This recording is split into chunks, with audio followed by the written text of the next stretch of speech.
Muy buenos días, hermanos, que el Señor les bendiga. Espero amanecieron bien y que ya pudieron deleitarse en la palabra del Señor.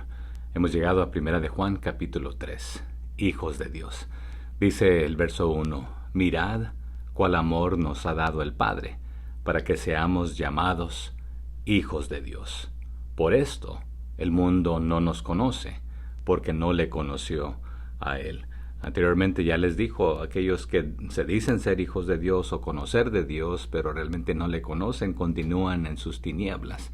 Entonces, la realidad es esta, que no merecíamos el amor de Dios. Por eso les dice, mirad cuánto nos ama nuestro Padre, porque nos llama hijos suyos. Y eso es lo que somos, si le hemos permitido que nos saque de las tinieblas a la luz. Pero las personas que pertenecen a este mundo no reconocen que somos hijos de Dios, porque no le reconocieron a Él tampoco, aún los de su propia raza, por decirlo de esta manera, los judíos lo rechazaron, no le reconocieron. En el capítulo anterior dijo, toda aquella persona que niega que Jesucristo es el Mesías es un anticristo, en pocas palabras. Verso 2. Amados, ahora somos hijos de Dios, y aún no se ha manifestado lo que hemos de ser. Pero sabemos que cuando Él se manifieste, seremos semejantes a Él, porque le veremos tal como Él es. Les está diciendo, queridos, amados, hermanos, hermanas, ya somos hijos de Dios. Ténganlo por seguro, ese es un hecho por lo que Él hizo. Sí, estamos predestinados en Cristo. Toda persona que está en Cristo ya es salva, que se ha arrepentido, que ha recibido su perdón. Pero aún, nos dice, no nos ha mostrado cómo seremos cuando Cristo aparezca, o sea que falta su venida. Pero sabemos que seremos como Él, porque le veremos como realmente es, Él es. Y aquí esta palabra aparezca, en el griego es fanero, de la raíz fos, y vimos esta en el capítulo 1, luz, es donde obtenemos de esta raíz fósforo para luz. Pero esta palabra significa propiamente iluminar, manifestar. Aquello que está cubierto, descubrirlo, manifestarlo. Si está oscuro, brillarle luz para que se ilumine. Entonces, en sentido figurado, es hacer claro lo que está oscuro o opaco, lo que no se ve, que no está a la vista.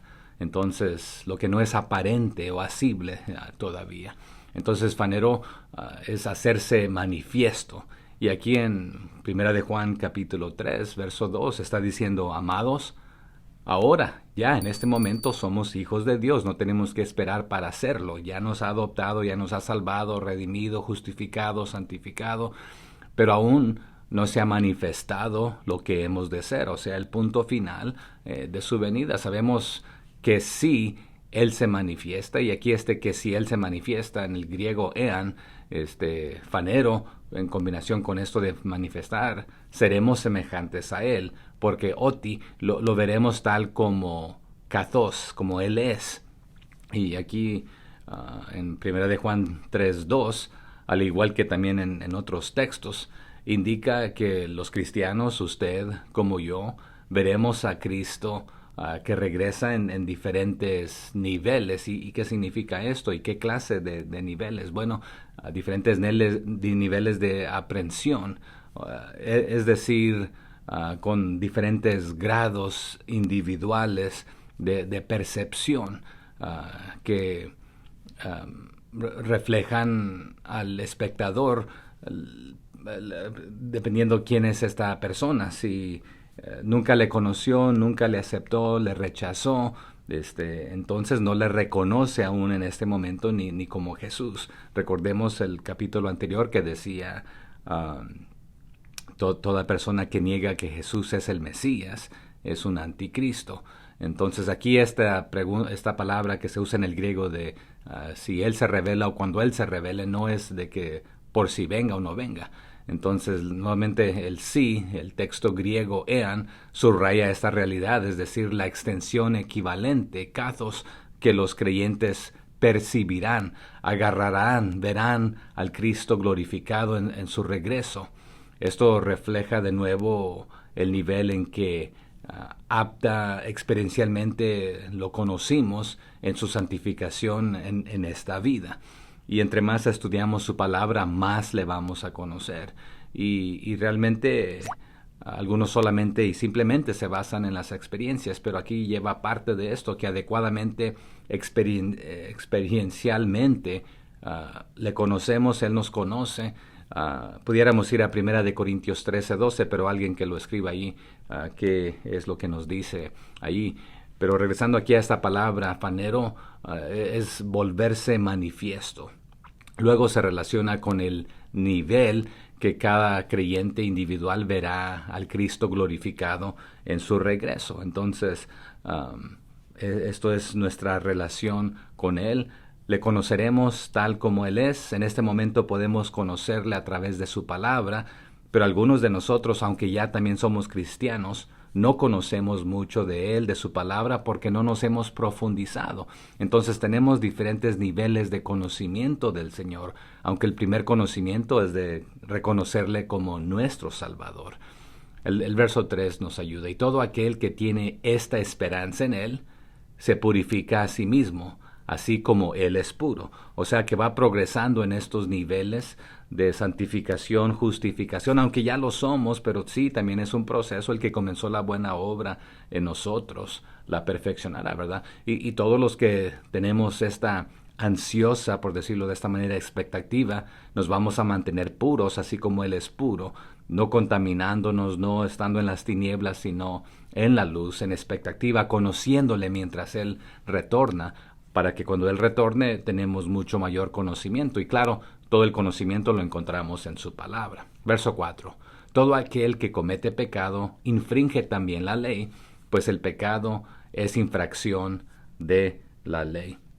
Entonces todo el que peca está quebrantando la ley de Dios, que Él es el que diseñó el código moral, el estándar, las leyes, las normas, los estatutos. Otra vez por su nivel, que nadie se compara a Él, de justo, de puro. Entonces Él hizo reglas, bueno, la ley de Dios, porque todo pecado es contrario a la ley de Dios. Y esto nos muestra nuevamente, ya vimos en Romanos anteriormente, que solamente nos muestra que somos pecadores y que no podemos, ella no nos puede salvar la ley, pero nos muestra que caemos cortos. Dice el 5, y sabéis que Él apareció para quitar nuestros pecados, y no hay pecado en Él. Era el único que nos dice Apocalipsis, el digno para poder hacer lo que Él hizo. O sea que sabéis que Jesús vino para quitar nuestros pecados y no hay pecado en Él. Entonces era el único calificado con estas cualidades que se necesitaban en acorde a su mero estándar también. El 6. Todo aquel que permanece en Él no peca. Todo aquel que peca no le ha visto ni le ha conocido. Y aquí pareciera estar un poco enredoso porque, bueno, ¿cuántos no hemos pecado el día de hoy? Pero lo que está diciendo es esto. El que continúa viviendo en Él, en Jesús, santificándose, purificándose, conociendo su palabra, obedeciéndola, el que continúa viviendo en Él no pecará. Pero cualquiera que sigue pecando no le conoce ni entiende quién es.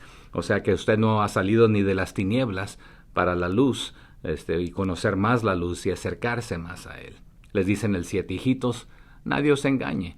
El que hace justicia es justo, como Él es justo. Entonces, nuevamente, queridos hermanos, hermanas, hijos, no se dejen engañar por nadie acerca de esto. Cuando las personas hacen lo correcto, muestran que son justas, así como Cristo es justo. En obediencia a Él hacemos estas cosas, no para justificarnos, sino porque estamos mostrando que Él nos ha justificado, nos ha perdonado, nos ha limpiado. Y sí, es un proceso, pero nuevamente se manifestará todo y le veremos tal y como Él es cuando Él retorne por nosotros. Note lo que nos dice, o le dice Juan a sus lectores y a nosotros también el día de hoy, ¿verdad? En el verso 8. El que practica el pecado es del diablo, porque el diablo peca desde el principio. Para esto apareció el Hijo de Dios, para deshacer las obras del diablo. Entonces ya hemos aprendido en los evangelios, en Juan, que el diablo es el padre de la mentira, que nos dice la Biblia que él es homicida, que él es mentiroso, ¿verdad? Ladrón, etc. O sea que cuando la gente sigue pecando, muestra que le pertenece al diablo porque nunca ha venido arrepentido a los pies de Jesucristo y que ha estado pecando desde el principio. Este es el diablo, Satanás, o sea que están imitando a su padre el diablo. Pero el Hijo de Dios vino para deshacer las obras del diablo y darnos libertad. ¿Y por qué vamos a querer ir a esclavizarnos nuevamente, retornando a aquello? Entonces, si eres nacido de Dios, haz lo correcto, haz lo bueno. Nos dice el 9, todo aquel que es nacido de Dios no practica el pecado, porque la simiente de Dios permanece en él y no puede pecar, porque es nacido de Dios. Y nuevamente aquí parece que tenemos un trabalengua, o qué es lo que está diciendo. Prácticamente los que han nacido en la familia de Dios no practican el pecado. No deberíamos practicar el pecado. ¿Por qué?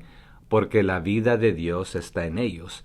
Y la palabra aquí en griego que utiliza para esta vida de Dios estar en ellos es porque su simiente, la simiente de Dios, está en ustedes como hijos adoptivos ahora. Entonces no pueden seguir continuamente pecando porque son hijos de Dios. Entonces son ahora de la simiente de Dios, han sido adoptados, no permanecen como hijos de Satanás, su padre el diablo, que es mentiroso desde el inicio y homicida y etcétera. Nos dice el 10, en esto se manifiestan los hijos de Dios y los hijos del diablo. Aquí una comparación y contraste. Todo aquel que no hace justicia y que no ama a su hermano, no es de Dios. Entonces te pregunto, ¿qué haces tú? ¿Haces lo justo? ¿Haces lo correcto? ¿Amas a tu hermano? ¿O hay algún hermano que no lo puedes ver ni pintado? Entonces lo que está diciendo, así que ahora podemos decir quiénes son hijos de Dios y quiénes son hijos del diablo. El que no vive con rectitud y no ama a los demás creyentes, en el griego dice el que no ama a su hermano, y no solamente es de hombre a hombre, sino que otra vez el creyente, hombre o mujer, el que no él o la que no ame a su hermano o a su hermana, entonces no es de Dios, porque lo que hay en ellos es de Satanás, no de Dios, porque Dios es amor. Y Dios nos invita a todos los creyentes a amarlo a Él con todo y amar a nuestro prójimo también como a nosotros mismos.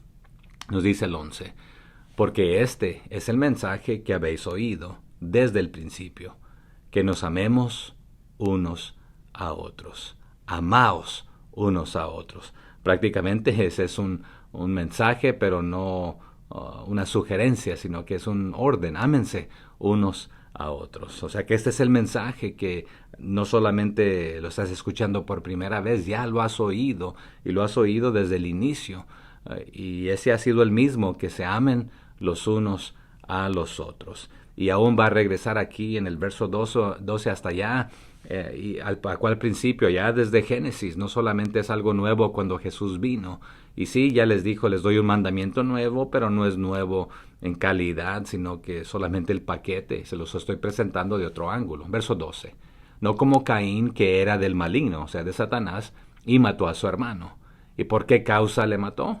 Porque sus obras eran malas y las de su hermano eran justas, y las de su hermano justas.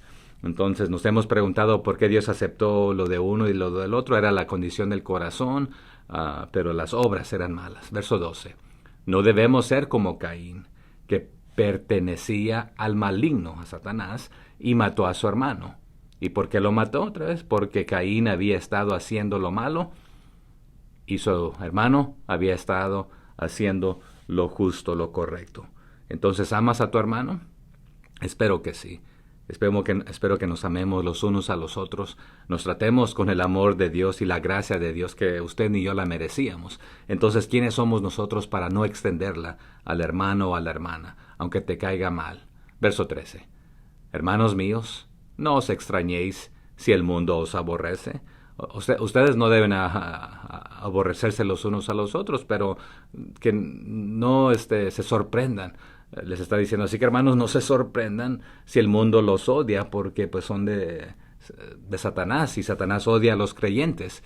Pero entre cristianos no debería existir esto si realmente eres cristiano. Sino la siguiente pregunta es, ¿te has arrepentido de tus pecados? ¿Vive el amor de Cristo, Él en ti? Verso 14. Nosotros sabemos que hemos pasado de muerte a la vida, en que amamos a los hermanos. El que no ama a su hermano permanece en muerte. Entonces, uno Una de las maneras que podemos saber que alguien, que el Señor ha transformado su vida, es que ahora tiene el amor de Cristo y puede amar a los creyentes y a los no creyentes, a los no amables, y extenderles ese amor, porque así estábamos nosotros cuando Él nos amó. O sea que si amamos a nuestros hermanos y hermanas que son creyentes, y nuevamente en el griego es a nuestros hermanos, de manera similar nos lo va a repetir en el 3:16, prueba que hemos pasado de muerte a vida. Pero una persona que no tiene amor para los demás, realmente entonces sigue muerta en sus delitos y pecados, siendo hijo o hija de Satanás, de su padre el diablo, el mentiroso, el homicida, porque esos son los deseos que tiene para los demás. Quizás no los asesina físicamente, pero de carácter o la manera que los trata, etc. ¿Cómo tratas a los demás? Verso 15. Todo aquel que aborrece a su hermano es homicida, y esto es lo que Satanás es. Y sabéis que ningún homicida tiene vida eterna permanente en él. O sea, que como que permanente y vida aquí y homicida. Bueno, cualquiera que odia a otro hermano o hermana, nuevamente aquí en el griego es a su hermano, pero hablando en referencia a género de cualquier otro creyente, si entonces uno odia al otro, es realmente un homicidio de corazón. Y sabes que los asesinos no tienen vida eterna dentro de ellos, o sea que no han tenido esta transformación, este encuentro con el Señor. Entonces, lo único que conocen es teórico y de boca para afuera, pero el corazón no ha sido afectado. Y aquí nos va a hablar enseguida en los siguientes versos acerca del corazón. Nos dice el verso 16, en esto hemos conocido el amor. ¿Lo quieres conocer? Bueno, en que Él puso su vida por nosotros. También nosotros debemos poner nuestras vidas por los hermanos. El amor se muestra de esta manera, teniendo ternura, cariño, amor para los demás, no queriéndoles quitar la vida y maltratarlos y abusar de ellos y hacerles daño, sino que siguiendo el ejemplo de Cristo, que aún estás dispuesto a poner tu vida por los demás. O sea que sabemos lo que es verdadero amor porque Jesús entregó su vida por usted y por mí. Así también nosotros debemos estar dispuestos, y no solamente dispuestos, sino hacerlo, si es necesario, dar nuestra vida por nuestros hermanos y hermanas. O sea que si tienen frío y tenemos una chamarra y ellos no, pues hay que dársela. Si tienen hambre y usted tiene un bocado y ellos no, pues déle el bocado. Dispuesto a ayudar en lugar de maltratar y ni poderlo ver ni saludar. Verso 17. Pero, aquí está otro contraste, el que tiene bienes de este mundo y ve a su hermano tener necesidad y cierra contra él su corazón, ¿cómo mora el amor de Dios en él? Santiago nos habló de esto, si quiere repasarlo, aquí es un momento para regresar ahí a la serie de Santiago, ¿verdad? Pero lo que está diciendo, si alguien tiene suficiente dinero para vivir bien y ve a un hermano o a una hermana, nuevamente aquí, a un hermano en el griego, pero en referencia a cualquier otro creyente, en necesidad, pero no muestra compasión, ¿cómo puede estar el amor de Dios en esta persona? Entonces aquí es donde vemos la palabra corazón y compasión utilizados con el mismo significado, pero me gustaría solamente brevemente en esta palabra profundizarme, porque a veces se puede malinterpretar. Pero en nuestra cultura hispana lo utilizamos esto, que no tienes corazón, estamos diciendo no tienes compasión, no te tientas el corazón. La palabra en el griego es splagznon. Propiamente es algo pareciera feo, pero son los órganos internos, las vísceras se puede traducir también, en sentido figurado. Esta compasión visceral, sentimientos viscerales, puede ser también, capacidad de sentir emociones profundas, la simpatía, la empatía y muchas otras, ¿verdad? No vamos a entrar a todos estos sentimientos y emociones, pero hubo alguien por el nombre de Filón alrededor del año 50 después de Cristo que usó también esta palabra, splagznon, cuando se refería a las vísceras, o sea que se puede utilizar para el estómago, el corazón, los pulmones, el vaso, el hígado, los riñones, Todas las entrañas es otra palabra bíblica también que se traduce de esta manera. Es más, podemos ir a ver algunos textos de las entrañas, los intestinos diríamos también. Entonces, splaxnon ocurre en el plural también para el tórax, que incluye el hígado, los pulmones, el corazón, en oposición a los órganos inferiores, que son las vísceras y las entrañas. Pero nuevamente a veces van con todo lo interno, las entrañas, todo lo interior. Y la realidad es de que a veces diremos, bueno, ¿dónde están los sentimientos? ¿Dónde están las emociones? A veces algunos la ponen en el estómago, otros en el corazón. El enamorado siente palomitas o mariposas en su estómago. El corazón le palpitea. Entonces, splaxnon son las entrañas. Es la palabra griega más fuerte para experimentar una compasión intensa. También se puede traducir piedad profunda, por lo que se usa para las infinitas compasiones del Señor por nosotros.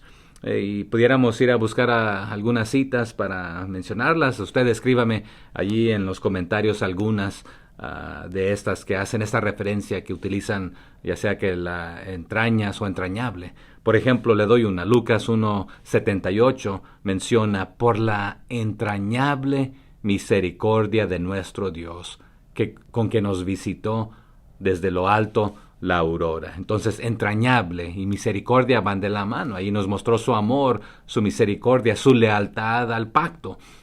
También va de la mano. En Filipenses 1:8 nos menciona lo siguiente también: porque Dios me es testigo de cómo os amo a todos vosotros con el entrañable amor de Jesucristo. O sea que las entrañas, lo interior, el amor que Él mostró al dar su vida en la cruz, así los amo yo también, dispuesto a dar mi vida por ustedes, es lo que les está diciendo.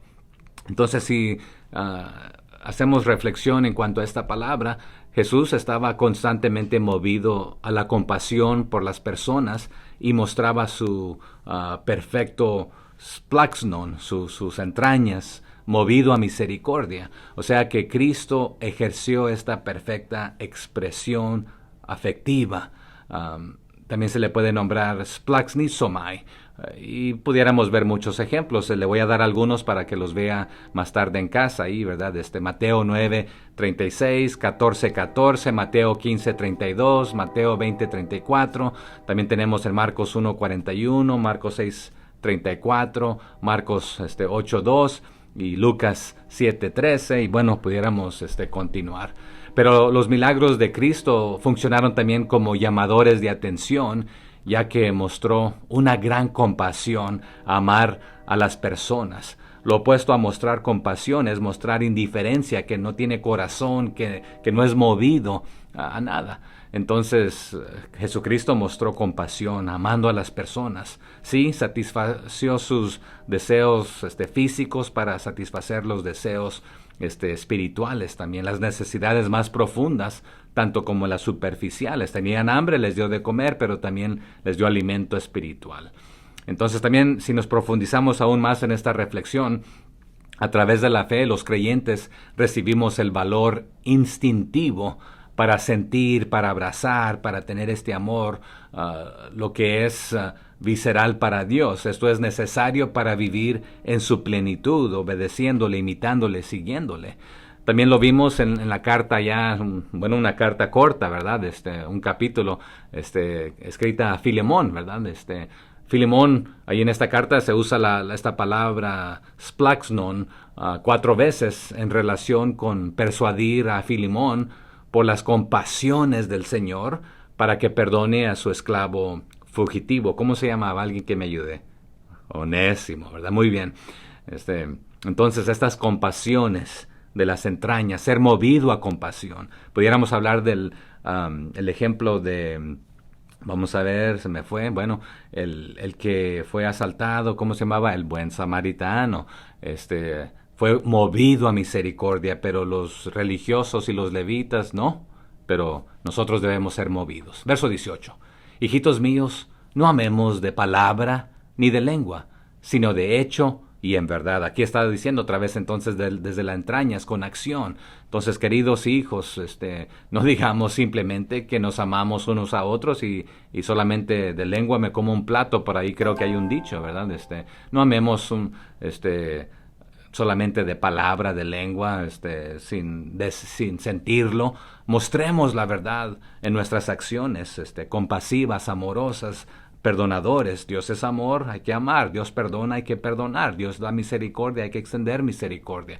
Nosotros la necesitamos también. Verso 19. Y en esto conocemos que somos de la verdad, y aseguraremos nuestros corazones delante de Él.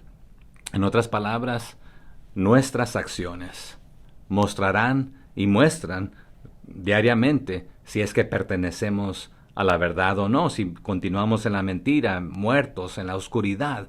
Pero nuestras acciones mostrarán que pertenecemos a la verdad, por lo que estaremos confiados cuando estemos delante de Dios, de que hicimos lo correcto porque estábamos en la verdad, obedeciendo la verdad, siguiendo a Jesús, quien es la verdad.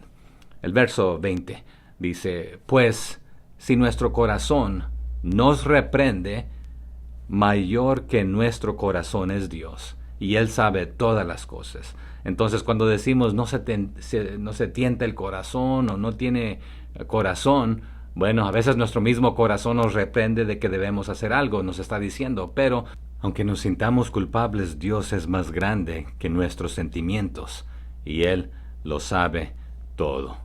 Así que nuestro corazón a veces nos corrige y nos sentimos mal por algunas cosas, pero Dios es mucho más grande que nuestros corazones. Nos dice el verso 21, amados, si nuestro corazón no nos reprende, confianza tenemos en Dios. O sea que aún sí nos reprende nuestro corazón, pero si no nos reprendiera nuestro corazón, bueno, Dios es mucho más grande que Él nos puede reprender también.